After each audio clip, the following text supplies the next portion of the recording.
Bang hindi siya mapapakali sa iyong pag-ibig, ay gawin mo ito. Siguradong tama ang pagkakagawa nito. At kailangan, hindi ito dapat malaman ng iba. Kayo lang po ang makakaalam. Gawin mo ito ng 3 araw bago kayo matulog sa gabi. Dapat din ay huwag mong masyadong pagkakaisipin ang spell kapag ginawa mo ito. Una, kailangan mo ng larawan niya kahit nasa cellphone mo lamang. Hawakan mo ang larawan niya at titigan ito ng 3 minuto.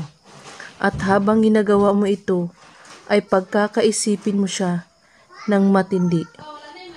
Sambitin mo ang kanyang pangalan ng 10 beses at saka sambitin ito ng 3 beses.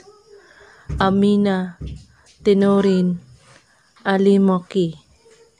At pagkatapos ay matulog ka.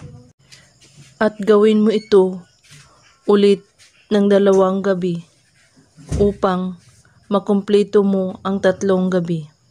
Gawin lamang ito kada gabi kahit anong oras at araw. At kung may katanungan po kayo ay magko-comment lang po sa baba. Maraming salamat sa panonood. May God bless us all.